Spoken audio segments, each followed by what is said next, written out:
ముదిరాజ్ తెలంగాణ ముదిరాజ్ మహాసభ మేడ్చల్ జిల్లా అధ్యక్షుడు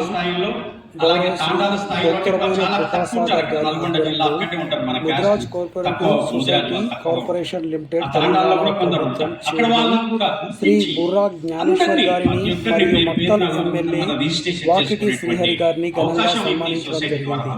తెలంగాణ ప్రభుత్వం ముదిరాజ్ కోఆపరేటివ్ సొసైటీని ఏర్పాటు చేసి నిధులు కేటాయించినందుకు గౌరవ శ్రీ ముఖ్యమంత్రి రేవంత్ రెడ్డి గారికి ప్రత్యేక ధన్యవాదాలు తెలియజేయడం జరిగింది.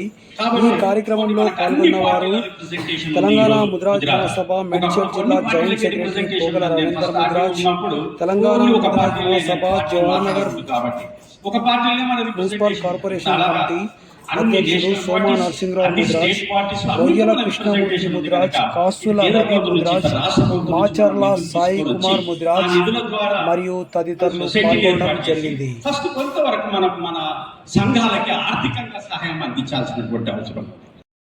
అందరం రాజులమే. సో అందరూ ఎవరి ఐడెంటిటీ కోసం వాళ్ళు అంటే ఇందాక ఎవరు అంటుంటే ఎదగగానే ఎవరి కుంపటి వాడాలి అన్నట్టుగా. సో ఆ యూనిటీ లోపం అనేది ప్రతి ఒక్కరికి తెలుసు.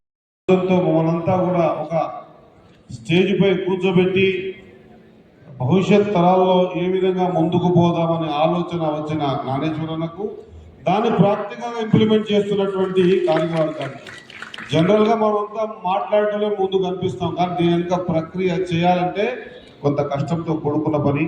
నేను ఈ వేదిక ద్వారా ఆ తెర వెనుక కష్టం చేసిన ప్రతి ఒక్కరికి కూడా హృదయపూర్వక నమస్కారాలు తెలియజేస్తాను. చాలా సంతోషం.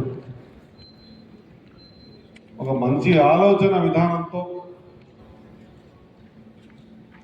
మన భవిష్యత్తు ప్రణాళిక ఏంది వాళ్ళకి మెల్లగా సార్ మనం ముదిరాజ్ సార్ అంటే ఏదో కొంతవరకు వీలైనంత వరకు అంటే ఒక కలెక్టర్గా అందరినీ సమానంగా చూసుకునేలానేది మీ అందరికీ తెలుసు.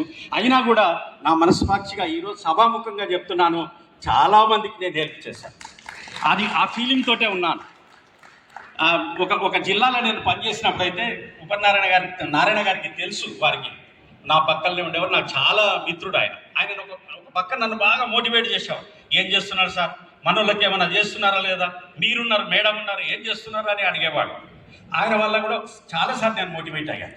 అయితే వాళ్ళకి చాలా ప్లేసుల్లో నేను ఎక్కడ పనిచేసినా అక్కడ ముదిరాజ్ భవనాలకు ఇచ్చాను. అంటే ఒక అఫీషియల్ గ్యామిట్లో ఉండి పనిచేసి ఇవ్వడం జరిగింది. లోన్లు కానీ పేదవాళ్ళు వస్తే వాళ్ళకి కావాల్సిన సహాయ సహకారాలు ఇవ్వడం జరిగింది.